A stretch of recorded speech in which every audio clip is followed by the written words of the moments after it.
Добрый день, уважаемые студенты! Сегодня наша встреча посвящена подведению итогов одного из наиболее интересных проектов, которые были предложены первокурсникам в 2019-2020 году. Год выдался непростой, но вместе с тем это очень ценный опыт для многих последующих поколений студентов.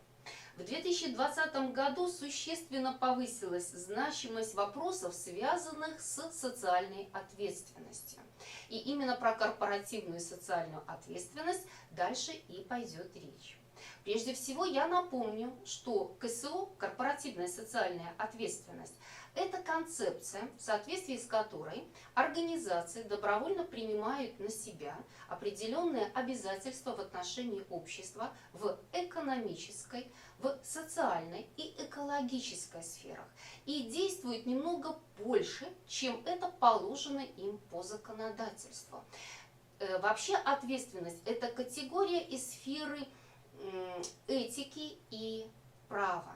Республика Беларусь в 2015 году выразила приверженность повестке Дня Организации Объединенных Наций в сфере достижения целей устойчивого развития. И вот достижение этих целей как раз, конечно, и является основной задачей корпоративной социальной ответственности.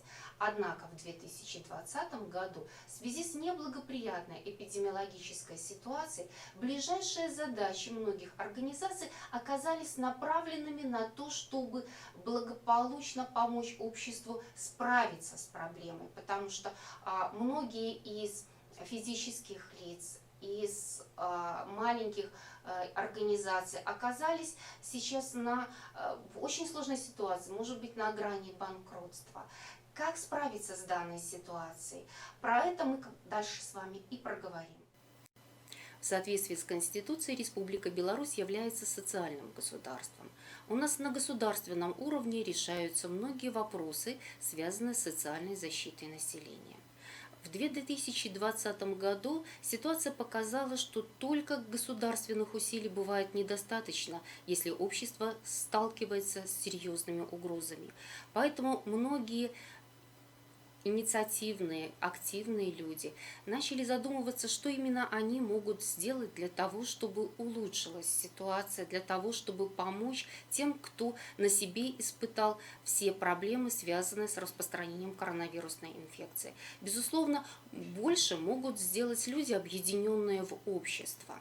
И надо сказать, что есть организации, сети организаций, объединения предпринимателей, которые серьезно занимаются вопросами социальной ответственности.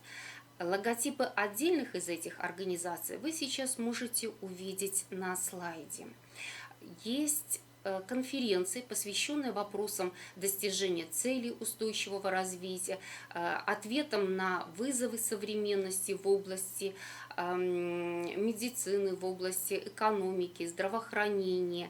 И надо сказать, что вот одна из организаций, представленных на слайде, CSR Europe, Европейская бизнес-сеть, с 26 по 30 октября 2020 года соберет активных участников, которые готовы будут на онлайн-сессиях обсуждать современные вопросы, связанные с распространением коронавирусной инфекции и преодолением неприятных последствий, вызванных как раз пандемией этого года. Проблемы определенные обсуждаются на научных конференциях, и на 18-й конференции побывала в сентябре 2019 года. В 2020 году подобная конференция должна была пройти в Индонезии. Однако в связи с неблагоприятной эпидемиологической ситуацией конференция пройдет онлайн, и, безусловно, там не останутся без внимания вопросы, связанные с COVID-19. Что могут сделать просто университеты? Наверное, много. И надо сказать, что разработанная национальная стратегия устойчивого развития на период 2030 года будет успешно достигнута, успешно реализована, если мы воспользуемся ускорителями цели устойчивого развития. Если вы обратите внимание на слайд, одним из этих ускорителей является цифровая трансформация и социальные инновации. Вот много из того, чтобы наше государство благополучно вошло в эту цифровую трансформацию общества, очень многое зависит конкретно от студентов учебных заведений Республики Беларусь. Так, например, у нас каждый год проходит акция «Доброе дело». Студенты помогают не только детским домам, интернатам, они помогают приютам, они помогают просто гражданам. И в этом году у нас прошел проект, в котором студенты рассматривали варианты помощи обществу через организации, рассматривали варианты, когда бизнес помогает справиться социально незащищенным слоям населения, помогает справиться врачам, которые помогают населению. И где-то на конференциях мы, конечно же, будем обсуждать подобные проекты студентов. А пока что мы расскажем вам о тех проектах, которые наши студенты подготовили и сделали в рамках задания по дисциплине «Основы менеджмента и организационное поведение». В рамках этого задания необходимо было изучить успешные практики применения технологии применения корпоративной социальной ответственности бизнеса в борьбе с COVID-19. Давайте мы посмотрим лучшие из студенческих проектов.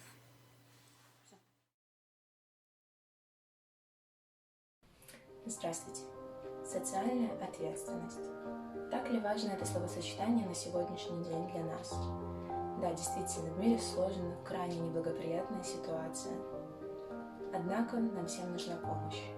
И нам пытаются помочь огромные корпорации и организации.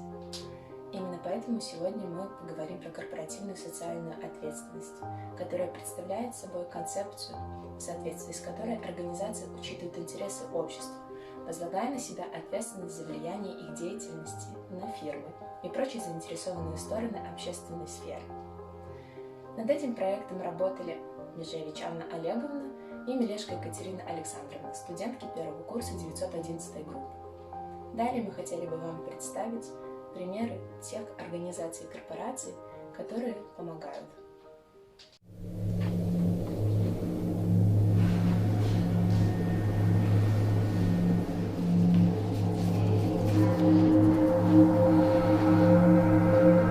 Sabemos fabricar y nos hemos puesto a fabricar batas, mascarillas, gorros, todo aquello que podía ayudar en todos nuestros talleres.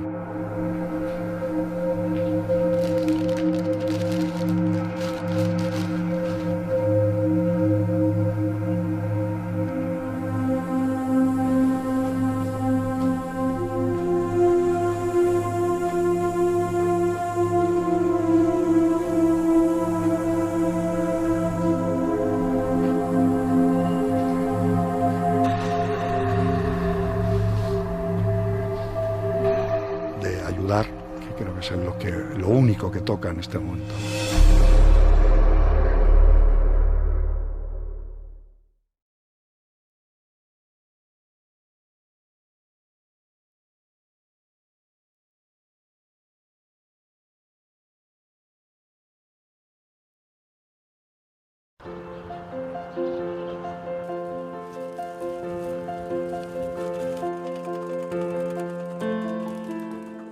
Чтобы поддержать наших медиков, оказать должную заботу, такую, как они оказывают своим пациентам, и поддержать больницу, приготовив горячие обеды. Рассольник – это салат-винегрет, пюре, строганов из курицы и компот.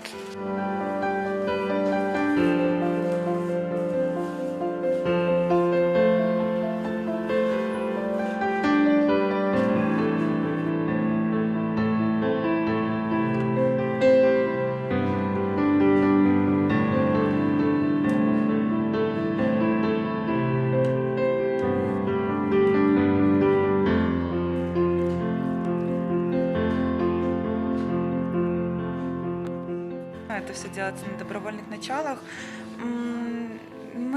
Это Вот просто в разговоре зашла тема о том, что сейчас происходит, и мы подумали о том, что на данный момент мы можем оказать помощь, почему нет? Ну, если призывать кого-то помощи, то начинать нужно в первую очередь себя. Каждый из нас сейчас может быть где-то больше, где-то меньше, каждый из нас что-то может сделать, чтобы помочь ситуации.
Здравствуйте!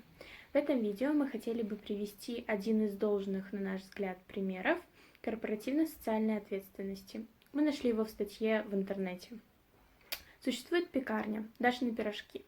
Основная целевая аудитория до кризиса – это офисные сотрудники, которые заказывали обеды или праздничные угощения по случаю отпуска или дня рождения, например. Но вот бизнес-центры закрылись, заказы кончились. Но Даша придумала акцию «Обеды для врачей». Акция заключается в следующем. На сайте компании «Дашины пирожки» любой желающий может оформить заказ. Деньги же пойдут на горячие обеды, специализированные для врачей. В этой акции поучаствовали уже более 200 человек, и за 2 недели было собрано более $500 000 рублей. И я считаю, что это тот самый случай, когда компания смогла не только поддержать свои штаны, но и сделать доброе дело. Также благоприятная репутация для компании в будущем обеспечена.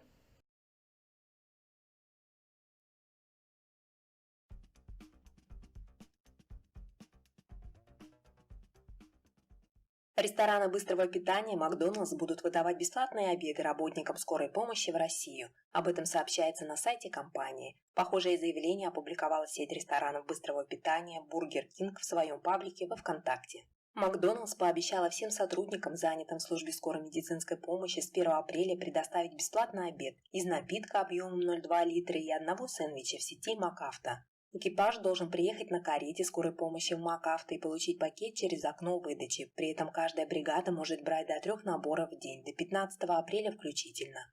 Бургер Кинг ввела обеды для российских медиков с 3 апреля до окончания пандемии. Получить наборы можно будет в окнах автораздачи или на вынос. Хотим сказать большое спасибо тем, кто сейчас на передовой борется с вирусом. Если у кого-то из вас есть знакомые медработники, особенно из скорой помощи, пожалуйста, передайте им, что в знак благодарности за их труд до конца карантина мы будем кормить и поить их бесплатно. Обед или чай, кофе в любом из 457 продолжающих работать ресторанов Бургер Кинг, написали представители компании в социальной сети.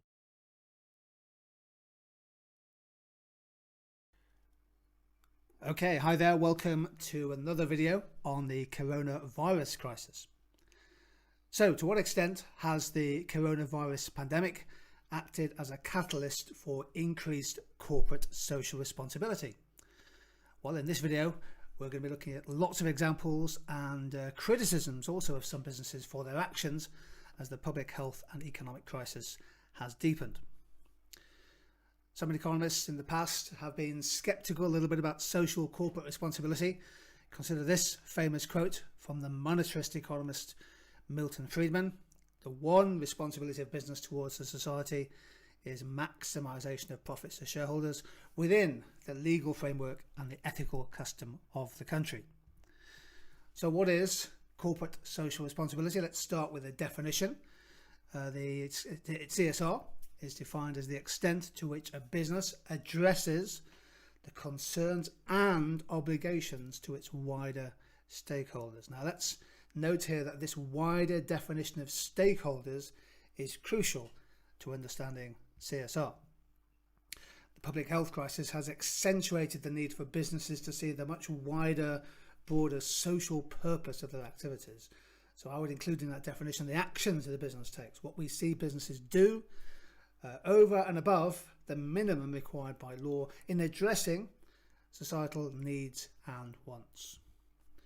This graphic, I think, neatly shows the breadth of definition of what constitutes a stakeholder, rather than the narrow interpretation of an equity shareholder in a business. So businesses have responsibilities both to their owners, yes, but also to their employees, to their managers, to their customers, to government, to suppliers within their industry and business, to creditors, and the wider catch-all concept of society. And that's what we're going to focus on in this video. There are many arguments for businesses adopting rigorous, ambitious, generous corporate social responsibility. The first is that ethical business does matter, particularly as we face a time of great uncertainty and stress. And corporate responsibility, social responsibility, can be good for the bottom line ultimately. It can improve corporate image, reputation and goodwill amongst customers, which ultimately is good for your sales and your revenues and your profits. And being socially responsible in every conceivable way that you can is attractive to stakeholders, including customers. Many customers now have a strong ethical dimension to their purchase decisions, and also potentially to existing and potential investors. And think about the impact of social responsibility on the motivation of people at work. CSR, handled well, can increase, can enhance, can cement employee motivation by stressing in particular the purpose motive of being at work. So I'm really grateful to economics and business teachers from across the UK and beyond who have suggested good recent examples of businesses engaging in genuine social responsibility, and we'll also look at some counter examples of businesses operating in a way that perhaps raises our concerns, our criticisms, our hackles along the way. BrewDog is one of my favourite companies, and along with other brewers and distillers, BrewDog as a company which has been working around the clock, switching production from beer to producing batches of hand sanitizers, and those will be given away to local charities and the community rather than sold, using all kinds of different packaging options here. I think BrewDog is a business which captures the mood of the moment pretty well. Good example of CSR. Other businesses, of course, have much deeper pockets. Jack Ma, the billionaire, the founder of Alibaba, is spending millions of dollars, tens of millions of dollars, shipping coronavirus test kits to the United States and also to a range of emerging market and developing countries. Zoom has been in the news recently. Many of you will be using Zoom for your distance learning. The executive, Eric Yuan, has given K-12 schools his video conferencing tool for free. Many millions of people have downloaded the app. We're using it, for example, at my school. Although Zoom has come under fire actually recently, it emerged that it's been sending data about users' devices to Facebook. The Royal Mint is a really interesting example of how a business can pivot production for wider social benefit. The Royal Mint has turned to making manufacturing protective visors for distribution to hospitals, to GPs, pharmacies, nursing homes and hospices. Ineos, one of Britain's biggest companies, chemical giant, announced just about 10 days ago that they were going to set up a factory to build 1 million bottles of hand sanitizer per month, and that factory is now up and running, distributing to hospitals and other organisations that need it. Incredible scale of production achieved so rapidly. Many businesses have been turning to helping local food banks. Deliveroo, of course, and Uber have also been criticised in recent times. Uber, for example, suspending the accounts of some drivers who need to self-isolate. Deliveroo's attitude towards its 0 hours contract workers. And here are two good examples of businesses hoping to support local food banks where there's been a sharp spike in need. So Deliveroo offering NHS free trips and food. I love this example from Morrison's, major supermarket. Very interesting specific example here. They have added an extra hour of manufacturing capacity in their bakeries and things, purely to increase supplies to give to food banks, many of whom are struggling. I think that's one of my favourite examples at the moment of corporate social responsibility. The co-op, as you'd expect, has a strong CSR dimension, handing money directly to food banks and other local causes and charities. It's giving free vouchers to families of kids who attend the Co-op Academy's set of schools. ASDA giving money to the Trestle Trust and other food banks. So lots of supermarkets who of course have been incredibly busy and in many senses have gained from the crisis as we become more reliant on them, are showing their social purpose. Many restaurants and supermarkets have been giving free food and drinks. Many supermarkets now changing their opening hours to give better access to elderly and more vulnerable customers, and also to give NHS workers the chance to shop and get those basic essentials. Two good examples there from Tesco and Waitrose. Tesco and Asda have given all their pregnant, vulnerable and over 70 staff 12 weeks paid leave. I'm not sure how many staff at Asda and Tesco's are over 70, but clearly supermarkets employ many people, and in this world of lifelong working, indeed they may well employ lots of people over the age of 70. Good example there. Brompton Bikes, a small business, successful business, an iconic bike company, offering 200 cycles to help NHS staff get to work and avoid crowded public transport. Really good example here picked up by one teacher of Mercedes working in hand with UCL to manufacture a breathing aid that can be used to keep COVID-19 patients out of an intensive care unit, an ICU. In other words, that's designed to relieve the pressure on the capacity of the ICU system. Absolutely brilliant example of work. Very high level of human capital being used and getting a product, not to market, but getting a product to hospitals in quick time. The co-op showing here an example of the duty of care that employers have to their employees. That's part of corporate social responsibility. Investing £3 million on new protective equipment for our store colleagues, protective screens, supplying gloves, hand sanitizers, etc. The co-op making some significant investment there in its employees. And I think, I think this is corporate social responsibility. I think I've left this example to last. I think this is one of the best examples of a business where corporate responsibility is part of their DNA. Has been for years, for decades. This current crisis gives lots of companies the opportunities for corporate social responsibility to give back to communities and the wider society. Some companies have deep pockets and they can afford the big projects. Others do so in a more measured, manageable way. Timpson's, of course, is a tremendous example of a business with a strong social purpose. Closing all of their shops temporarily, we hope. All colleagues were made on full pay. James Timpson, the chief executive, is a very strong supporter of employing people with a criminal record in an attempt to reduce recidivism rates. Interestingly, the Timpson Foundation specialises in employing people who are marginalised within societies. Somebody mentioned to me the other day that if you're unemployed and going for an interview, Timpson's will clean an outfit for you free of charge across all of their stores nationwide. Timpson's, for me, epitomises corporate social responsibility. And this concept is based on the notion of interdependence of business and society. Society needs businesses. We need viable businesses that will grow to create jobs, to generate wages in the circular flow, to drive investment in innovation. Of course, governments need businesses to pay those taxes in VAT and corporation tax and national insurance and other taxes. But businesses also need society to create demand. People have a job, have an income, they can go and shop. Demand creates revenues and profits. Governments provide the essential public goods that allow businesses to operate efficiently, and of course providing that legal protection, the rule of law under which businesses operate. So business and society are interdependent, a key part of this discussion. Not every business has been shown necessarily in a positive light in recent times.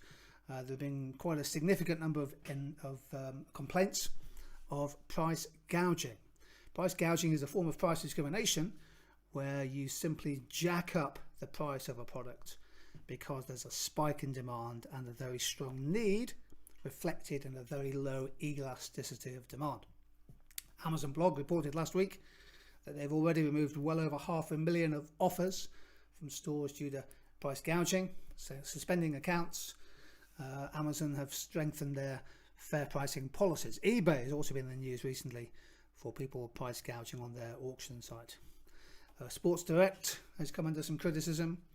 Some of us have particular views on Sports Direct as a business and its owner, Mike Ashley. They were accused of price gouging about a week ago. Some documents were unearthed showing that, for example, a kettlebell had gone up from £9.99 to £14.99. And Sports Direct is a good example of a business where price gouging may well have happened. This was a good example in the West Midlands of a chain of pharmacies, Jehoots, which was accused by a local councillor of price gouging, showing Calpol, for example, being priced at £9.99 for a very small bottle and £19.99 for a very large bottle. Paracetamol, for example, 32 pack was £1.39, but within a week it was £9.99. Now it has to be said that Jehoots has said they blamed a communication error for this, and they were going to refund customers and ensure no repeat of the error. Always be slightly cautious of a business that blames a communication error when the media find out what's going on. ASOS criticised. They organised flash sales, obviously in an attempt to clear stock, because stock is a big drain on the cash flow of a business. But the flash sale that ASOS launched put huge pressure on workers at their warehouses. But of course, then there were complaints flooding in of employees not being given sufficient protection regarding social distancing. And again, a reminder that employers have a duty of care to their employees. JD Wetherspoons, again, some of us have views on this business. The boss wanted to keep pubs open, regarding them as essential, telling workers to go work for Tesco instead of being paid during leave. This was the Tesco's. This was the Wetherspoons branch, I think, in southeast London. 3 or 4 days later. A very famous example of a business, a hotel owned by Britannia Hotels in Scotland, which sacked its workers, making them homeless. 1 or 2 people had to sleep in tents and things. Really, really good example of a business that really didn't show a duty of care to its employees, many of whom come from overseas. The good news is that the Old Bridge Hotel nearby responded in a tremendously socially responsible way. We've had many cancellations in our bunkhouse here. If we can help out, please drop us a line. Pardon me, there are beds here for you to work, for you to live in until you get your next steps. Well done to the Old Bridge Hotel. So I've shown you some examples of corporate social responsibility. I think I've also shown some examples of businesses not particularly in a positive light at the moment. If you want to read more about this concept of social capitalism, which is becoming more significant as the days and weeks emerge, there was a recent article by the economist, Professor of Economics at UCL, Professor Mariana Mazzucato, who's also written a book called The Entrepreneurial State. And she's written a book about the future of capitalism when this crisis is over. She writes, COVID-19 is a major event that exposes the lack of preparedness and resilience of the increasingly globalized and interconnected economy. We can use this moment to bring a stakeholder approach to the centre of capitalism. Let's not let this crisis go to waste. A call to arms for people who believe that corporate social responsibility in its broadest sense should become a default in the DNA and the activities of businesses large and small. I'll post some links to some of these articles and examples in the comments section of the video. But for now, thank you for joining in this video on coronavirus and corporate social responsibility.